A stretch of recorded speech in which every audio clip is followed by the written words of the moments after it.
Ale, sta avendo sempre più successo il nostro hashtag basta filtri. Ma intanto una cosa che leggevo molto curiosa, che sempre di più ci sono gli uomini che ricorrono alla chirurgia estetica. Ecco, tu questo problema ce l'hai? Cioè anche tu cioè, sei appassionato, nel senso che questo mondo ti appartiene, non lo so, hai una tua idea della chirurgia estetica, uomo e donna, non voglio far distinzione. Tu che cosa ne pensi di questo? Siamo parliamo!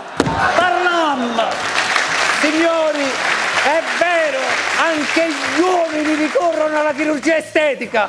Quelli che mi fanno impazzire a me sono quelli che prima di farsi la punturina chiedono: dottore, ma che c'è dentro la siringa per riempire gli zigomi?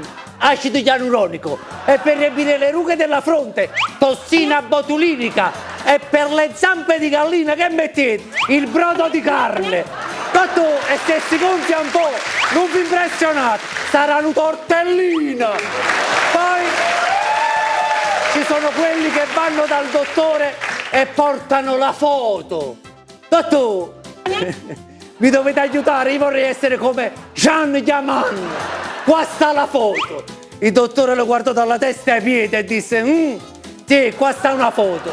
Dottore, ma chi è? È San Gennaro. Guaglio, solo lui ti può aiutare. E anche le signore. Una signora addirittura si presentò dal chirurgo. Ogni giorno si presentava e diceva: dottore, mi tirate un po' qua dietro, mi tirate un altro po', mi tirate. A che il dottore disse: signor, facciamo così, vi metto 2 vitarelle dietro alle orecchie, così quando sentite il bisogno prendete il giravite e stringete stesso voi.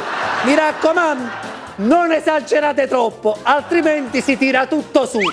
La signora andò a casa e quando tornò dopo 2 giorni disse: dottore, ma perché ho le borse sotto agli occhi così grandi? Disse lui: signor, non sono le borse, vi è salito il seno e non esagerate a tirarvi ancora di più, se no vi sale pure l'ombelico e vi trovate un buco in mezzo alla fronte, ve lo dico prima.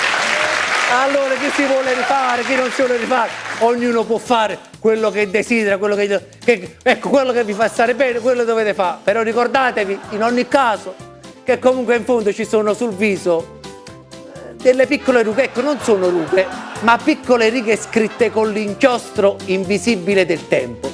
Poi sta a voi decidere se le volete cancellare o no. A già parlato!